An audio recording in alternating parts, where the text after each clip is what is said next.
Crime બ્રાન્ચના અધિકારીઓને મળતી માહિતી અનુસાર આરોપીનું નામ નરેન્દ્ર ડારા છે. તેને રેલવે સ્ટેશન વિસ્તારમાંથી શંકાસ્પદ હાલતમાં ઝડપી લેવામાં આવ્યો હતો. તેની પાસેથી 250 ગ્રામ એમડી ડ્રગ્સ મળી આવ્યા બાદ તાત્કાલિક ધરપકડ કરવામાં આવી.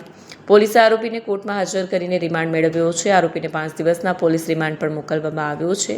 હવે આ ડ્રગ્સનો સપ્લાય ચેઇન ક્યાં સુધી છે અને તેના અન્ય સાથીદારો કોણ છે તે અંગે પોલીસ તપાસ હાથ ધરી છે.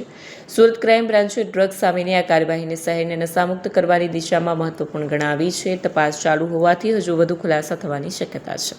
No drugs in Surat city અંતર્ગત સુરત પોલીસ દ્વારા અને સુરત ક્રાઇમ બ્રાન્ચ અને એસઓજી દ્વારા સતત ડ્રગ માફિયા વિરુદ્ધ કાર્યવાહી કરવામાં આવી છે.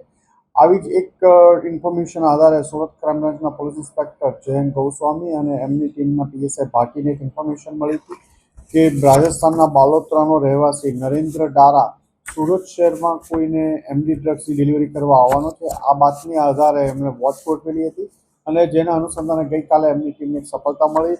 નરેન્દ્ર ડારાને રેલવે સ્ટેશન પાસેથી જે બાતમી આધારે ઓળખી અને અટકાવવામાં આવ્યો હતો. એની પાસેથી 250 ગ્રામથી વધુ સારી ક્વોલિટીનું એમડી ડ્રગ્સ મળી આવ્યું છે, જેની કિંમત અંદાજિત 7.5 લાખ રૂપિયાથી વધુની થાય છે અને એ સુરત શહેરમાં કોઈને ડિલિવર કરવા માટે આવ્યો હતો.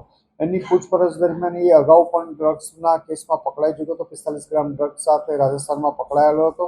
તાજેતરમાં જ એની બેલ થયેલી હતી. ડ્રગ્સના ધંધા સાથે સંકળાયેલો છે અને સુરતમાં કોઈને ડ્રગ્સ આપવા માટે આવ્યો હતો. આ બાતમી આધારે સુરત ક્રાઇમ બ્રાન્ચની ટીમે એની ધરપકડ કરી છે અને વધુ તપાસ ચાલી રહી છે.